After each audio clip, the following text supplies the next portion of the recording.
बहुत समय पहले की बात है। सुखपुर नाम के एक छोटे से गांव में श्याम नाम का एक गरीब आदमी अपने परिवार के साथ रहता था। उसके परिवार में उसकी पत्नी सीता और एक बेटा था। उसके पास एक पुराना सा रिक्शा था जिसे वह खुद चलाता था और अपने परिवार का पेट पाल रहा था। लेकिन उसका रिक्शा अक्सर खराब ही रहता था, जिसकी वजह से वह आज भी घर पर ही बैठा हुआ था। तभी उसकी पत्नी सीता ने उससे कहा, श्याम, तुम आज फिर घर ही बैठ गए हो। तुम्हें नहीं पता कि काम पर जाना है। ऐसे ही चलता रहा तो फिर हमारा घर कैसे चलेगा। सीता, तुम तो ऐसे कह रही हो जैसे तुम्हें नहीं पता कि आज फिर मेरी रिक्शा खराब हो गई है। मैं यूं ही घर पर नहीं बैठा हूं, मजबूरी है मेरी। अगर रिक्शा चलती तो क्या मैं काम पर ना जाता? मैं जानता हूं कि घर की जिम्मेदारी मेरे कंधों पर है। हर दिन की चिंता मुझे भी खा जाती है। लेकिन जब तक ये पुरानी रिक्शा ठीक से नहीं चलेगी, मेरा दिल भी चैन से नहीं बैठेगा। मैं तो यही चाहता हूं कि तुम्हें और राजू को किसी चीज की कमी न हो।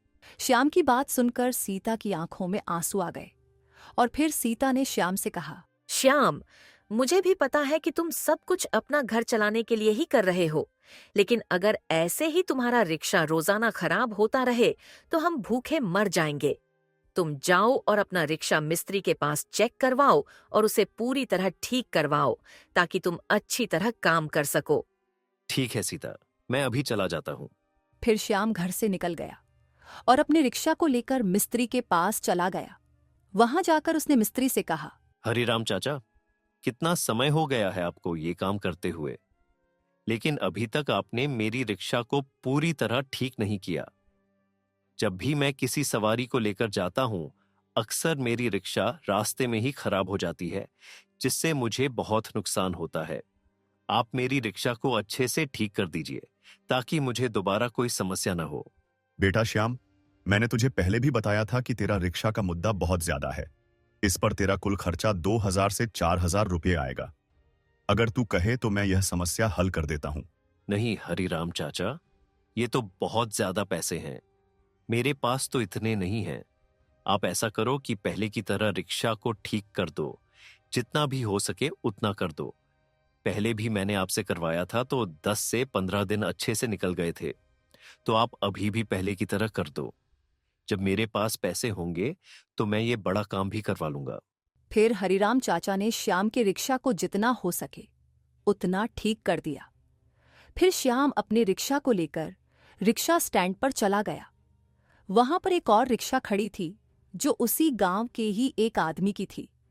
वहां श्याम ने अपने रिक्शा को खड़ा किया और रिक्शा स्टैंड के सामने खड़ा होकर बोलने लगा, सुखपुर से शहर का सफर सिर्फ और सिर्फ 20 रुपये में। आ जाओ, जल्दी से रिक्शा में बैठ जाओ। सुखपुर से शहर का सफर सिर्फ 20 रुपये में। जल्दी करो और शहर पहुंच जाओ। श्याम काफी समय तक आवाजें लगाता रहा, लेकिन उसके रिक्शा में बैठने के लिए कोई सवारी नहीं आई, क्योंकि श्याम का रिक्शा पहले भी कई बार खराब हो चुकी थी, जिसकी वजह से यात्रियों को बहुत परेशानी हुई थी। इस कारण अब कोई भी उसके रिक्शा में नहीं बैठता था। लोगों को यही लगता था कि अगर हम इसमें बैठेंगे तो बिना पूरा रास्ता तय किए ही बीच में अटक जाएंगे। फिर श्याम रात को अपने घर वापस लौट गया और घर जाकर अपनी पत्नी सीता से कहा, सीता, मेरी तो जैसे किस्मत ही खराब है। आज मैं सुबह सुबह इसलिए गया था कि कोई ना कोई सवारी को शहर छोड़ दूं और कुछ पैसे कमा लूं। इसलिए मैंने जाकर पहले अपना रिक्शा को ठीक करवाया और फिर बाद में रिक्शा स्टैंड पर गया। मैं सुबह से शाम तक आवाजें लगाता रहा, लेकिन मेरे रिक्शा में कोई भी सवारी बैठने के लिए नहीं आई। मैं बहुत मायूस होकर वापस आ गया।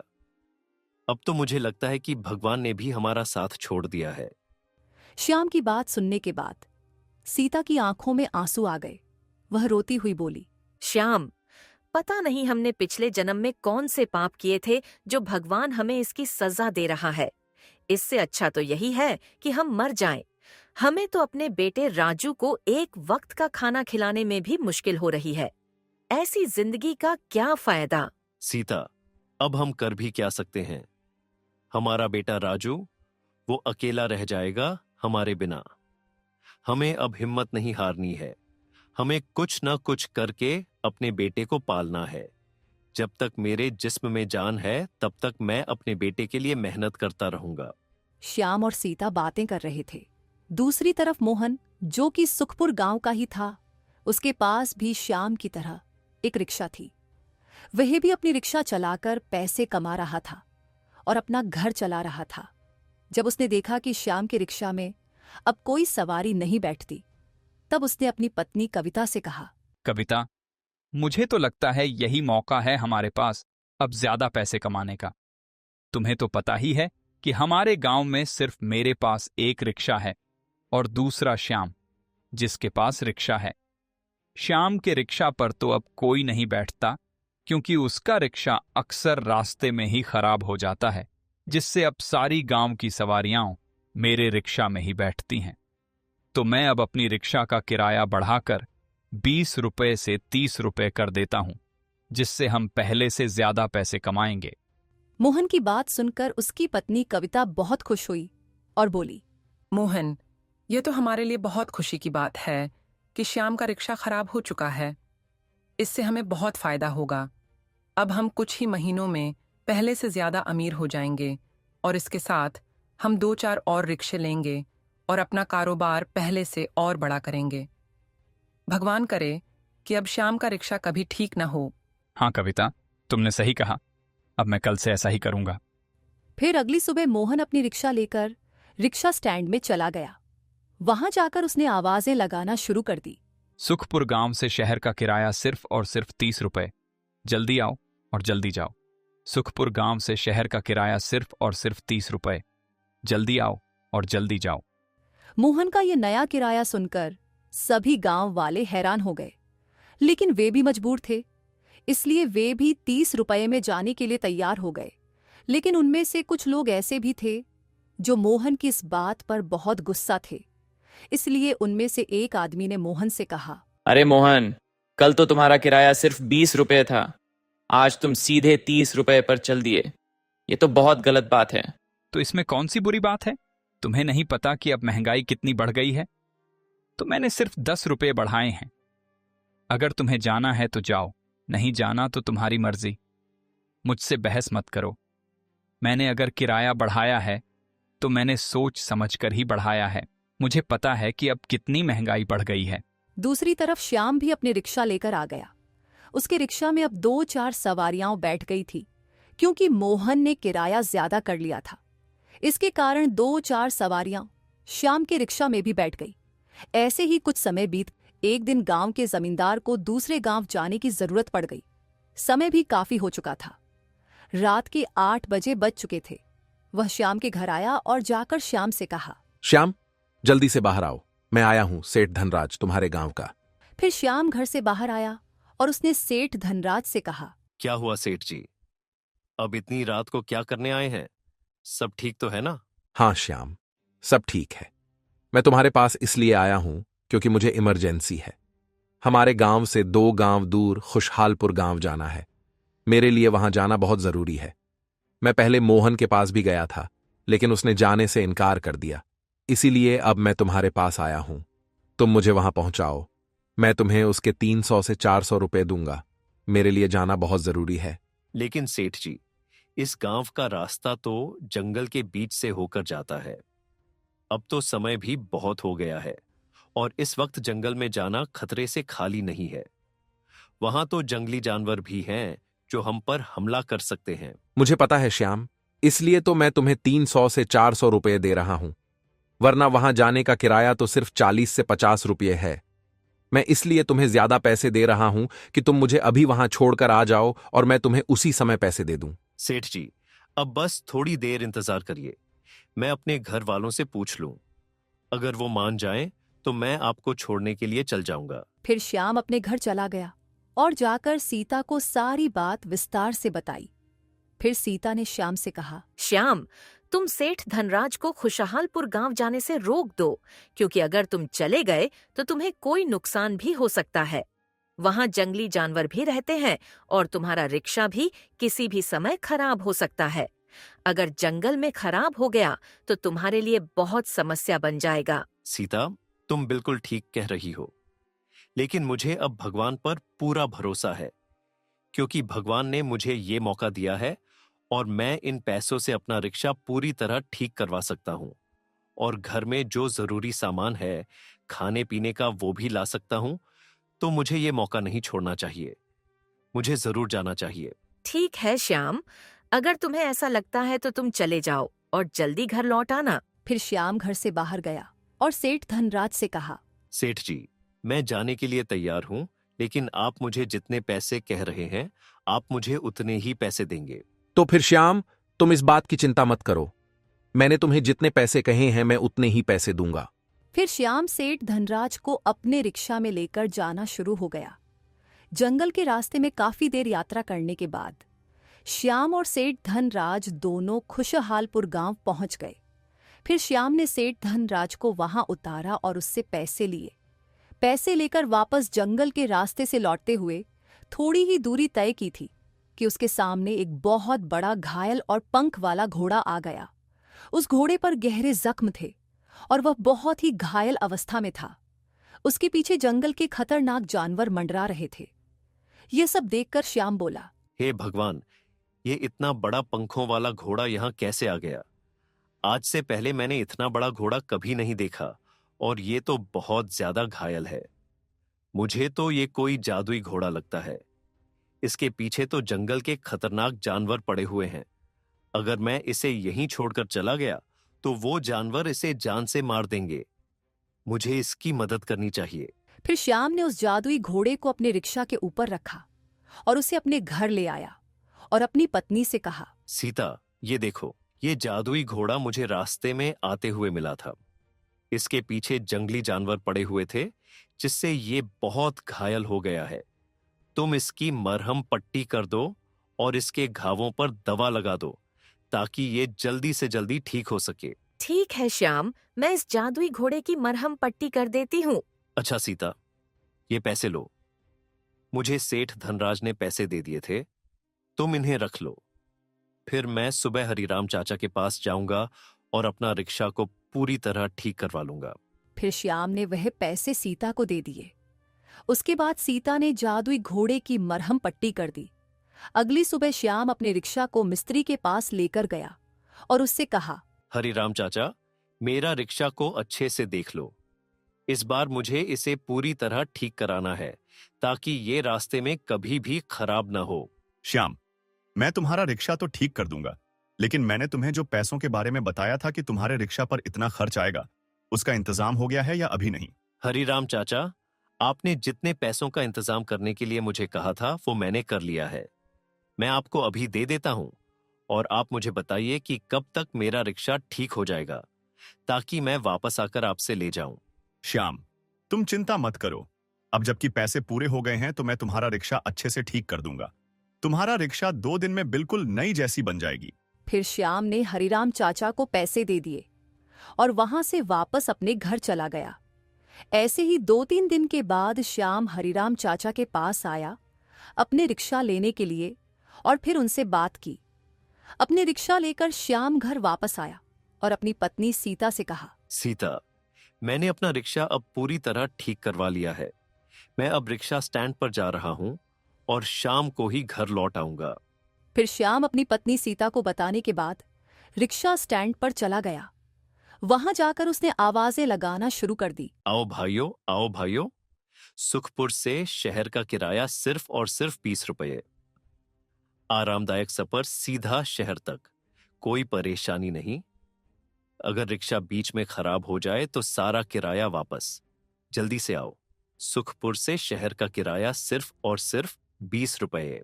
श्याम की बात सुनने के बाद लोग रुकने लगे और आपस में बातें करने लगे। अरे, श्याम का रिक्शा तो ठीक हो गया है, किराया भी कम है, 20 रुपए। मोहन तो 30 रुपए ले रहा है। हाँ, हमें अब श्याम का रिक्शा लेना चाहिए, क्योंकि मोहन तो लोगों को लूट रहा है और श्याम ने यह भी कहा है कि अगर रिक्शा खराब हो जाएगी तो वह पैसे वापस कर देगा। ऐसे ही श्याम के रिक्शा में भी अब सवारियां बैठना शुरू हो गई थी। कुछ समय बीत गया और गांव में सब लोग अब श्याम के रिक्शा में जाने लगे। अब सभी गांव वालों को श्याम और उसके रिक्शा पर पूरा भरोसा था। फिर एक दिन मोहन अपने घर में बैठा हुआ था और उसने अपनी पत्नी कविता से कहा, कविता, जब श्याम के रिक्शा खराब थी तो हमने ठीक ठाक पैसे कमाए, लेकिन जब से उसने अपना रिक्शा ठीक करवा लिया है और वापस आ गया है, तब से गांव के सभी लोग उसके पास जाने लगे हैं। मेरे पास तो अब एक सवारी भी नहीं आती। ऐसे तो हम बर्बाद हो जाएंगे। हमें श्याम का कोई ना कोई हल तो करना ही होगा। मोहन, तुमने बिल्कुल सही कहा। ऐसे तो हम बर्बाद हो जाएंगे। हमें कुछ ना कुछ तो करना ही होगा। हाँ कविता, मुझे एक काम करना चाहिए। जब सुबह मैं रिक्शा स्टैंड पर जाऊंगा तो वहां पर श्याम का रिक्शा खड़ी होगी। मैं चोरी चुपके जाकर उसका रिक्शा का ब्रेक फेल कर दूंगा, जिससे उसकी रिक्शा का एक्सीडेंट हो जाएगा और शायद वह मर जाए या फिर उसका रिक्शा फिर से खराब हो जाए, तो हमारा काम फिर से चलना शुरू हो जाएगा और हम पहले की तरह अच्छे खासे पैसे कमाएंगे और हमारे गांव में सिर्फ मेरे पास ही रिक्शा होगी और किसी के पास नहीं। हाँ मोहन, ये तो बहुत अच्छी बात है। ये तो मैंने सोचा ही नहीं था। अगर ऐसा हो जाए तो फिर कोई भी नहीं होगा जो हमारा मुकाबला करने के लिए खड़ा हो। तुम सुबह ऐसा ही करना। मोहन और कविता आपस में बातें कर रहे थे। फिर अगली सुबह मोहन ने वैसा ही किया। जब श्याम अपने रिक्शा लेकर आया और आकर रिक्शा स्टैंड पर खड़ा होकर सवारियों को बुलाने लगा, तभी मोहन ने मौका पा लिया। श्याम का ध्यान यात्रियों पर था और मोहन ने चोरी छुपके जाकर उसके रिक्शा का ब्रेक फेल कर दिया। इसके बाद मोहन अपनी रिक्शा के पास लौट आया। थोड़ी देर बाद श्याम अपने रिक्शा लेकर निकला, लेकिन रास्ते में रिक्शा का एक्सीडेंट हो गया। इस हादसे में गांव के ही एक आदमी की जान चली गई और श्याम बुरी तरह घायल हो गया। जब यह खबर गांव पहुंची तो हलचल मच गई। उसी समय श्याम की पत्नी सीता ने उससे कहा, श्याम, भगवान का लाख लाख शुक्र है कि तुम्हारी जान बच गई, लेकिन हमारे साथ बहुत बुरा हुआ है। तुम्हारा एक्सीडेंट हो गया और गांव के ही एक आदमी की जान भी चली गई। अब पता नहीं आगे क्या होगा। सीता, मुझे खुद समझ नहीं आ रहा कि मेरे साथ ऐसा क्यों हुआ। जब मैं घर से निकला था तब मेरा रिक्शा के ब्रेक बिल्कुल ठीक थे। जब मैंने रिक्शा स्टैंड पर अपना रिक्शा खड़ा किया और सवारियों की ओर गया, फिर बाद में यात्रियों को रिक्शा में बैठाया और उन्हें लेकर चला, तो रास्ते में ही रिक्शा का ब्रेक फेल हो गया। मैं रिक्शा को संभाल नहीं सका और एक्सीडेंट हो गया। मुझे तो लगता है कि ये किसी की साजिश है। श्याम, गांव में ऐसा कौन है जो हमारे खिलाफ है? हम तो कोई बुरा काम नहीं करते। हम तो लोगों की मदद ही करते हैं। फिर भी हमारा कोई दुश्मन है।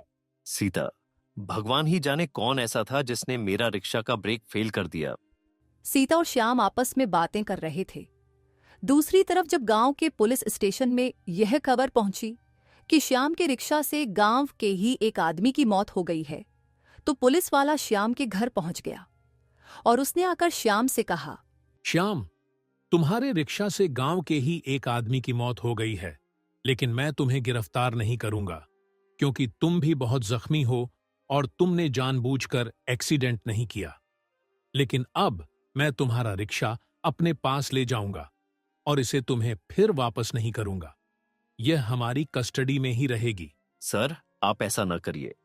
आपको तो पता है ये रिक्शा ही मेरा पूरा सहारा है, जिसे मैं चलाकर अपने परिवार का पेट पाल रहा था। अगर इसे आप ले गए तो मैं क्या करूंगा? ऐसे तो मेरा परिवार भूखा मर जाएगा। श्याम उस पुलिस वाले से मिन्नतें करता रहा, लेकिन उसने श्याम की कोई बात नहीं सुनी और वह रिक्शा को लेकर अपने साथ चला गया। दूसरी तरफ मोहन ने अपनी पत्नी कविता से कहा, कविता, जैसा हमने सोचा था उससे भी ज्यादा हो गया। श्याम के रिक्शा से गांव के एक आदमी की मौत हो गई है और मैंने गांव वालों से सुना है कि श्याम को लगता है कि उसके रिक्शा का ब्रेक किसी ने जानबूझकर फेल किया ताकि उसका एक्सीडेंट हो सके। अगर श्याम ने मेरा नाम लिया तो पुलिस हमें पकड़ लेगी, इसलिए हमें श्याम का पता लगाने के लिए उसके घर जाना चाहिए ताकि उसे हम पर बिल्कुल शक न हो और हम पकड़े न जाएं। हाँ मोहन, तुमने बिल्कुल सही कहा। हमें श्याम का पता लेने के लिए जाना चाहिए। फिर श्याम को हम पर बिल्कुल शक नहीं होगा और हम अभी चलते हैं। फिर मोहन और कविता श्याम का पता लेने के लिए उसके घर चल दिए। वहां पहुंचकर मोहन ने श्याम से कहा, श्याम भाई, मुझे जब तुम्हारा पता चला कि तुम्हारा एक्सीडेंट हो गया है तो मुझसे रहा नहीं गया, इसलिए मैं तुम्हारा पता लेने के लिए यहां आ गया। तुम्हारे साथ बहुत बुरा हुआ है, भगवान तुम्हें जल्द से जल्द ठीक कर दें। श्याम से बातें करके फिर मोहन और कविता अपने घर लौट गए। ऐसे ही समय बीतता गया। एक दिन श्याम की पत्नी सीता ने कहा, श्याम, हमारे पास जो पैसे बचे थे उनसे हमने 2 वक्त का गुजारा तो कर लिया, लेकिन अब हमारे पास कोई पैसा नहीं बचा है जिससे हम खाने का इंतजाम कर सकें। तुम भी कितने दिनों से बिस्तर पर पड़े हो, तब से घर में कोई आमदनी नहीं हुई। मेरा तो कहना है कि हमें किसी से कर्ज लेना ही पड़ेगा ताकि हम अपना घर चला सकें। सीता, तुम्हारी बात ठीक है, लेकिन सोचो मेरी इस हालत में हमें कर्ज कौन देगा? जो भी हमें कर्ज देगा वो यही सोचेगा कि मैं काम कैसे करूंगा। मेरा एक्सीडेंट हो गया है और हमारा एक ही रिक्शा था जो हमारा सहारा था, वो भी पुलिस वाले ले गए। अब ना मैं मेहनत मजदूरी कर सकता हूं, न ही रोजी कमा सकता हूं। मुझे नहीं लगता कि हमें कोई कर्ज देगा। श्याम, अगर ऐसी बात है तो फिर हम क्या करें? ऐसे तो हम भूखे मर जाएंगे। अगर हमने 1 या 2 दिन के अंदर पैसों का इंतजाम नहीं किया तो हमारा गुजारा कैसे होगा? श्याम और सीता बातें कर रहे थे कि इतने में जादुई पंखों वाला घोड़ा उनकी बातें सुन रहा था। उनकी बातें सुनने के बाद वह जादुई पंखों वाला घोड़ा बोला, आप इस बात की बिल्कुल भी चिंता मत करें। जैसे आपने मुझे सहारा दिया था, वैसे ही अब मैं आपका सहारा बनूंगा। जिस तरह आपने मेरे मुश्किल समय में मेरी मदद की थी, उसी तरह अब मैं आपकी मदद करूंगा। मैं कोई साधारण घोड़ा नहीं हूं, बल्कि एक जादुई घोड़ा हूं। मैं चाहूं तो बड़ा भी हो सकता हूं और छोटा भी। कल से मैं वही काम करूंगा जो आपकी रिक्शा करती थी। मैं अपनी पीठ पर आपकी सवारियों को बैठाऊंगा और जहां जहां उन्हें जाना होगा वहां छोड़ आऊंगा। इस तरह हम पैसे कमाएंगे और हमारा घर पहले की तरह चलने लगेगा। उस जादुई पंखों वाले घोड़े की बात सुनकर श्याम और उसकी पत्नी सीता बहुत खुश हुए। फिर अगले दिन सुबह श्याम उस जादुई घोड़े को अपने साथ लेकर रिक्शा स्टैंड पर गया और वहां जाकर आवाजें लगाने लगा, भाइयों, गांव से शहर का सफर सिर्फ 20 रुपए में। जल्दी आओ और फौरन शहर जाओ। मेरे इस उड़ने वाले घोड़े पर बैठो और आराम से शहर पहुंच जाओ। न कोई रुकावट, न कोई तकलीफ। श्याम की बात सुनने के बाद सब गांव वाले फिर से श्याम के साथ जाने के लिए तैयार हो गए। फिर श्याम ने सबको अपने उड़ने वाले घोड़े पर बैठाया और उन्हें शहर छोड़ आया। इस तरह श्याम रोज अपने जादुई घोड़े पर सवारियों को शहर छोड़ने लगा और उसका गुजारा फिर से पहले जैसा होने लगा। वह और उसका परिवार पहले की तरह हंसी खुशी रहने लगे।